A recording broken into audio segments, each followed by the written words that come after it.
আমরা সবাই জানি একজন মানুষের আঙুলের ছাপ অন্য কারোর সঙ্গে মেলে না।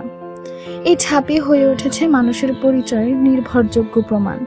কিন্তু কি হবে যদি বলা হয় এআই বলছে এই বিশ্বাস পুরোপুরি ঠিক নয়? বিগত শতাব্দীগুলো ধরে বিজ্ঞান বলছে প্রতিটি মানুষের আঙুলের ছাপ ইউনিক, এমনকি যমজ ভাই বোনেরও মিল নেই। এই ধারণা এতটাই দৃঢ় যে পুলিশ, গোয়েন্দা, এমনকি আদালতেও একে ব্যবহার করা হচ্ছে শতভাগ বিশ্বাস নেই। কিন্তু এখন প্রশ্ন উঠেছে, এই বিশ্বাস কি শতভাগ সঠিক? সাম্প্রতিক গবেষণায় কৃত্রিম বুদ্ধিমত্তা এআই বলছে একজন ব্যক্তির বিভিন্ন আঙুলের ছাপে কিছু মিলের প্যাটার্ন থাকতে পারে, যা মানব চোখ ধরতে পারে না, কিন্তু এআই ঠিকই ধরতে পারে। এমনকি এআই বুঝতে পারে কোন দুটি আঙুল একই ব্যক্তির, যদিও ছাপ দুটি পুরোপুরি আলাদা।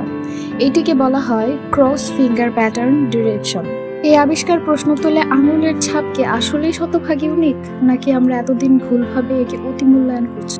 আর সবচেয়ে চমকপ্রদ বিষয়, এই রহস্যের দিকে 1400 বছর আগে ইঙ্গিত দিয়েছে কোরআন। সূরা কিয়ামা আয়াত 4। অবশ্যই আমি তার আঙুলের অগ্রভাগ পুনর্গঠন করতে সক্ষম। কেন আঙুলের কথা বলা হলো, আর কেনই বা আঙুলের অগ্রভাগ ফিঙ্গার টিপকে আলাদা করে উল্লেখ করা হলো? আজ আমরা জানি সেখানেই রয়েছে ইউনিক ছাপ, যা আজকের এআইও বিশ্লেষণ করেছে। এআই প্রতিদিন নতুন কিছু শেখাচ্ছে আমাদের, আর কোরআন সেই সত্যকে অনেক আগেই ইঙ্গিত দিয়ে বলেছে। আপনার কি মত? এআই কি আমাদের বিশ্বাসকে চ্যালেঞ্জ করছে, নাকি সেটা আরো মজবুত করছে? কমেন্টে জানান।